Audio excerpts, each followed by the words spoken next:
UAP are airborne objects that, when encountered, cannot be immediately identified. With regard to the importance of transparency, the Department is fully committed to the principle of openness and accountability to the American people.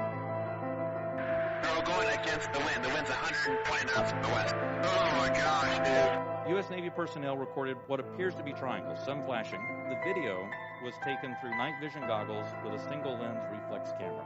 Well, I would say, it's a pretty high-profile incident. I don't claim to be an expert. You're the guys investigating it. I mean, who else is doing it? There's a whole fleet of them. Look on the ASA.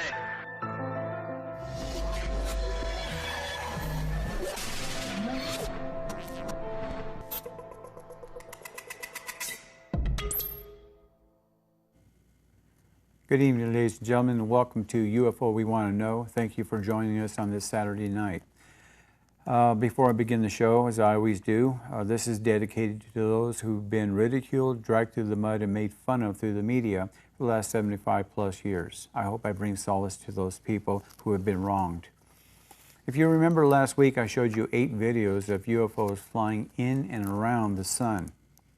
I want to show you one video today, and the rest are going to be actual photos of blow-ups of these objects. Now, I know last week I showed you 4 blow-ups, but they weren't anything like you're going to see today. And the reason why I believe they're different is because I was actually 1,200 feet higher in elevation when I took these photos of the sun and what was around the sun. So we can show the first video, and only video rather. We'll get through that. We're going to loop this a couple of times, maybe 3 times. We've actually slowed the video down. You're going to see a circle above the sun to the right in that cloud, and we slowed it down a little bit because it's such a slow video. But if you look at it, at 17 near 17 seconds near the end, the super slow motion speed actually cuts off, and what you're seeing is the actual speed of the craft. So he had to be going maybe Mach 20 because he zoomed by so quickly. Had I not done this in super slow motion, I would have never caught this UFO. So I do all my videos now in super slow motion. I don't even do them in slow motion because they're too quick. And that gives you an idea. And last week I actually explained to you that you can do this yourself. It doesn't take a rocket scientist to do this. This will be the last loop of this, and then we'll go to the photos.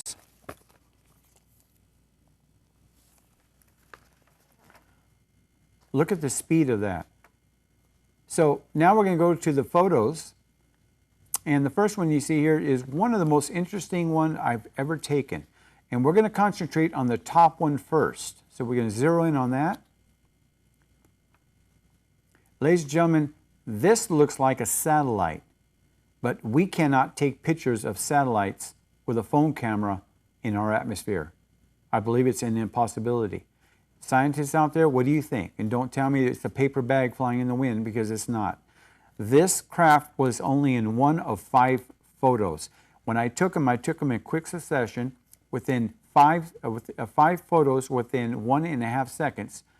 This was the only photo it came out in. That told me that this was moving quite fast. And that could be the reason why we got a little blurriness here. But take a look at this. It's got geometric form, and you really can't see it unless I darken the background, which I didn't do for this show. But on the bottom, you see that protrusion? Well, there was a light source coming out of there. A definite life source, a power source, if you will. This is, ladies and gentlemen, is a large craft. Now, we're not going to show it because we'd be here all day, but there are at least 20 craft around this particular craft here, smaller ones. And they may be guiding it, protecting it, I don't know. The second one on the bottom of that, diamond-shaped tip. Which way it was going, I have no idea. I'm assuming, thinking in human terms. Remember, as I've said this over and over, we have to stop thinking in human terms. They don't need aerodynamics. This thing could be going backwards, forwards, sideways. It could still propel itself through our atmosphere. I don't believe they're touching our atmosphere. I believe that they're using some high form of inertia because of the speeds that they're in our atmosphere that they're going. We would die in those craft without inertia. Next photo. This is a particular interesting one because I've had a lot of people talk to me about UFOs near chemtrails. And I have over 100 of these photos of UFOs near chemtrails. Here's the definition in theory, and many people think that chemtrails are some kind of testing for atmospheric phenomenon, or it could be for when it dissipates, it comes down in populations and it affects us through the DNA. Who knows? I find many of these UFOs around chemtrails, and I believe the UFOs are taking samples of these chemtrails to find out our progress in development of rockets, jet airplanes. If you take a sample of the entrails, you can actually find out what's in the chemicals that we're using. So there's a possibility that's what they're doing. Next photo. We're zooming in on it. Take a look at this. This is not a cloud. This is a craft. Now, it was going at an incredible speed. Again, I only got one shot of this one. As all of these that you're going to see, I only got one shot. That not two of them look the same. Let's put it that way. When I take a shot, I compare all the 5 together in a group, and they're never, ever, ever the same. In some cases, I don't see any UFOs in that same grouping, and they were done on a tripod. Next photo. Now, we circled this one here, particularly because there was so many UFOs in this circle. A couple of them are outside the circle. We can't show that because we'll be here all day. But I think what's happening is as we zero in on this one here, we're zeroing in to the right of it, and we're going to be looking at the one on the upper right in that circle. If we go to the next shot.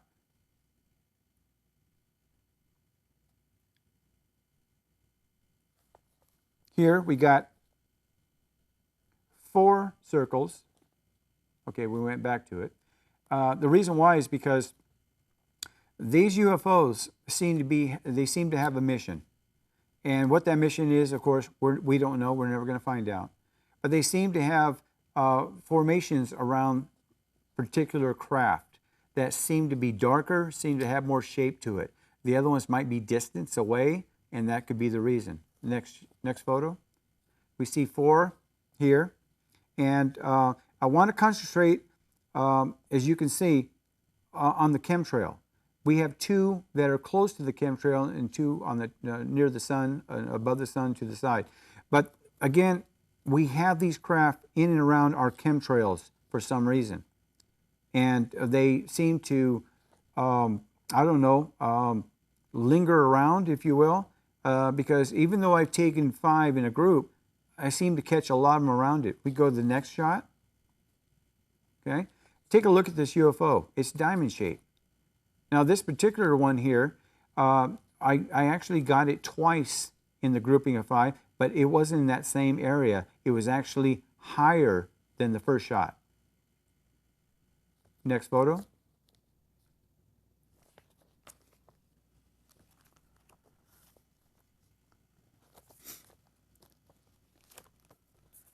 Interesting shot.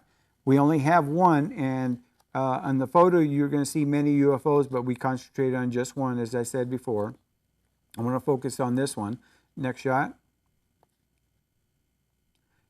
Isn't that interesting, ladies and gentlemen? This is a elongated craft. Elongated craft. Why it's long like this, cylindrical shape, I have no idea. I have captured these before in Beatty, Nevada, but this one here is unusual because it seemed to be concentrating on that chemtrail below. On another photo I took of it, it was actually below that chemtrail, so it kind of went right through it. Next photo. Here we have a large UFO below the sun, as you can see, and it's got a particular shape to it. As we zero in on it, take a look at this, ladies and gentlemen. If scientists claim that these are nothing that you're not seeing what you think you're seeing and you're confused. I don't know what to say to them when I see a giant craft up in the air in our atmosphere floating around chemtrails. I don't believe they're here to get a vantage view of the neighborhood below. I think they're there near the chemtrails. Take a look at this. If I'm mistaken, I'm sorry, but I'm a ufologist. I'm a believer in the phenomenon, and with all the money that NASA and SETI and the government spends on these UFO theories here and there, I don't think they understand what we're seeing here is real. Next photo. There you go, ladies and gentlemen, right near the chemtrails again. Now, there are a number of UFOs in this one here. And if you, when we zero in on this one closest to the chemtrail, you're going to see what I'm talking about. You got actually 3 UFOs. There could be more.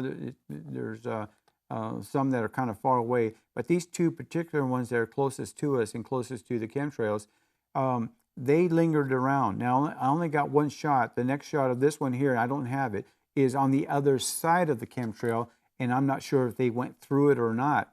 But the other ones that were with them seem to have gone the other way.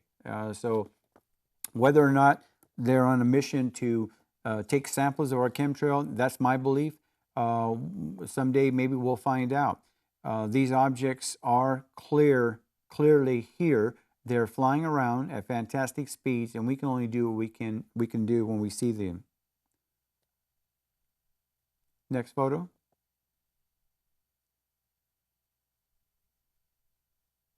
Okay, here we got 2, and real quick, we're going to zero in this one. And take a look at that, ladies and gentlemen. Take a look at this. What do you think this is? This is obviously a large UFO. And after the commercial break, I'm going to come back to this particular one because we want to analyze a little bit better.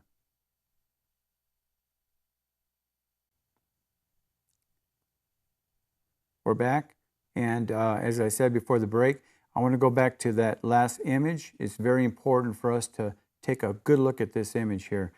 I have a friend of mine who said this looked like an upside-down dump truck, but ladies and gentlemen, that's looks like a lever has come down where maybe a smaller UFO has gone into or is going to come out of it. I don't know. In the grouping, I caught this one actually twice, and it moved from the chemtrail from there all the way to the left side of the sun. So it moved, I don't know, you can't judge distance like that, but I'm guessing it was miles and miles away. But I did catch it in another photo where you can actually see the same object, but it wasn't anywhere near that chemtrail. The chemtrail is still there, but it was on the other side of the sun. But take a look at that. This has geometric form. What paper bag, according to scientists, has geometric form? What clouds have geometric forms? There's no clouds around this atmosphere here. You can see it's blue. We got blue skies. If we do have clouds, clouds don't look like this. So let's go to the next photo. Okay, this one is in the sun, and it's interesting because being in the sun, you think that you're not going to capture anything. But by using my software, I darkened it, and that's how I caught it. Now, I brought it back to its original state, which you can see here. It is a large UFO, and it seemed to diminish a little bit, but you can still see the outline. As we blow it up here, you can actually see a little bit of its outline. Again, we don't know its exact shape. I'm sure that there is imaging software out there that could really do wonders to this. We're not going to do it here in the studio. That's for a later time, and we will do that. But I wanted to give you an idea. They're so close to coming through the sun that maybe being that large, it had to do that for specific reasons. Next photo. Here we show two square-shaped UFOs above the sun, but there are many UFOs all around it. If you look closely, you'll be able to see them as we zoom in. Here you can see the two square-shaped UFOs. And again, close to the chemtrails, I'll keep saying that, but there are a lot of little, or I should say far away UFOs accompanying these two particular ones. And it was interesting because when I first saw these, I kept thinking, why would they come in shapes of squares? The one on the bottom of the square one on top, it looks like it could be arrow-shaped in a sense, but again, they're far away, taken with a phone camera. This was taken with an actual 22 Ultra camera. I now have the 23 Ultra. Next photo.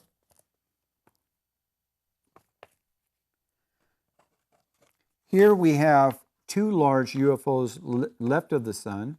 Keep in mind, these UFOs may be traveling at great speeds. Again, I have to stress that because we don't know. You can't judge speeds from the ground unless you have targeting radar that we use to look at speeds from our test jets. All these shots here were taken in quick succession. Again, 5 shots each. And let's zero in on it and see what we see here. Pretty simple UFOs, but this one here, I call this the K UFO. This particular UFO showed up only one time in 5. The other one showed up again, but it was above it, like they separated.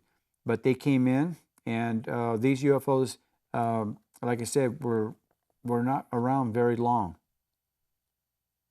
Again, I call this the K UFO. Next photo. Here, there are many more UFOs, but here we want to concentrate on these two. You have one on the top right and a large group on the bottom left of the sun. So why do these UFOs travel by themselves or in groups? That's another question someday we may get an answer to. Zooming in on it, take a look at the cluster on this one here. Now this, ladies and gentlemen, we don't know. This could be a giant craft, but from our vantage point, it could look like a bunch of little crafts. We don't know. This was taken, like I said, we can't judge distance, but it was taken with a phone camera, not a 35 millimeter with a specialized 600 millimeter zoom lens. This was taken by a phone camera. I can't stress that enough because some people say, well, why are UFOs always grainy? Well, you know, you can only do what you can do. But why is it that I am capturing UFOs left and right? That should be the question, not that they're grainy. We know they're up there. We know they're not clouds. So let's go to the next photo.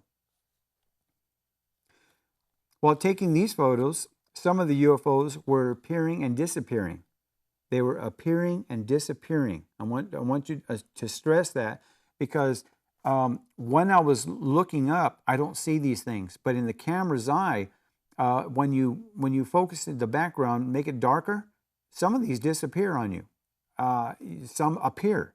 Because I will look closely at the grouping of the 5 that look the same, yet different. So if you take a group picture like this, take a look at your pictures real closely with a magnifier.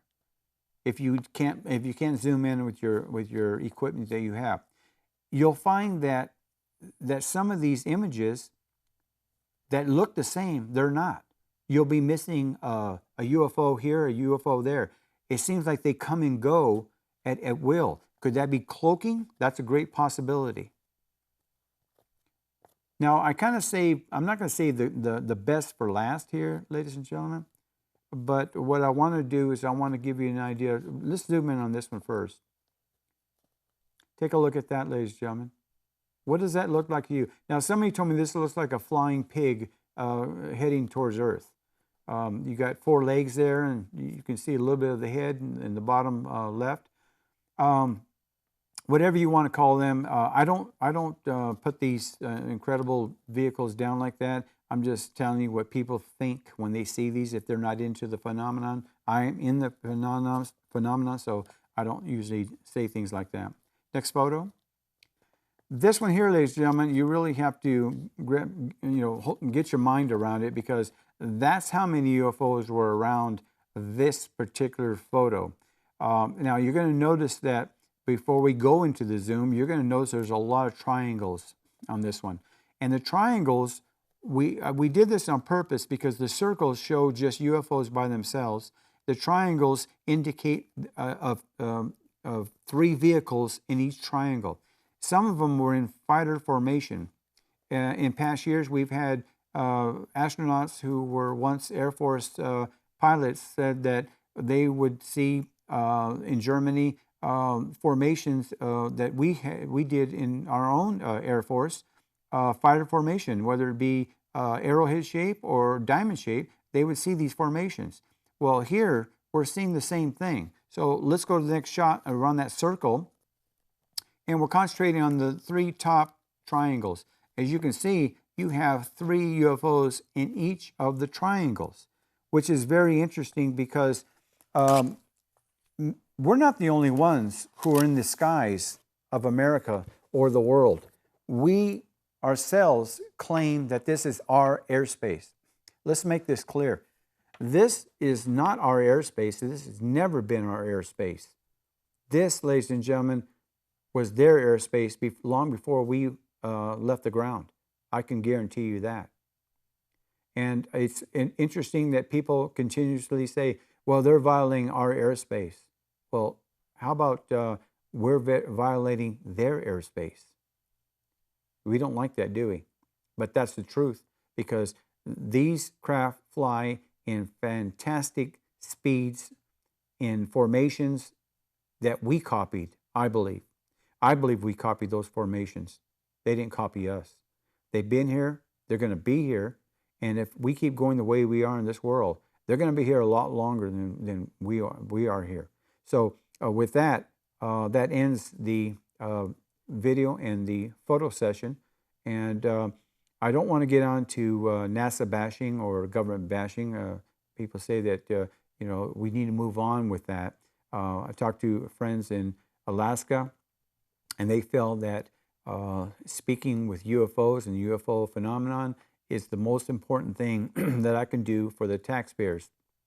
Keep showing what those entities refuse to show us, that we are being visited. We are going to see these craft more and more. And sooner or later, I believe these craft are going to be visiting us a lot closer than what I'm taking. I believe they're going to be hovering over our cities, and people are going to get very good photos and videos of these using their cell phones, because everybody's got one.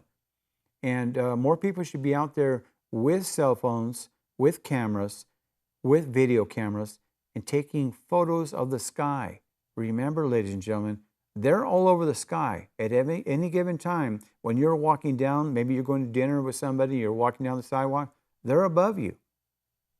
But they're not here to harm us. I believe there is a galactic federation.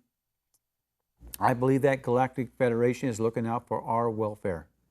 I don't believe that they like the way we're heading.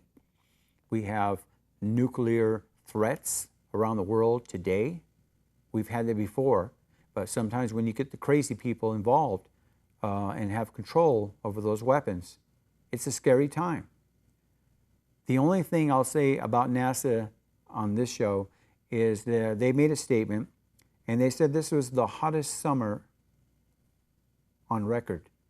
Now, is it NASA's record? Because they started in 1958. That's only 65 years ago. Had we had hotter summers? Who knows? I'm not a weather forecaster, and I'm not going to check for it. But I want to just say this. For those of you who believe in the phenomenon, keep following me, and I hope that you find comfort in knowing that you weren't crazy, that this phenomenon is real. I want to thank you for joining me this week, and I'll see you next week with another exciting video.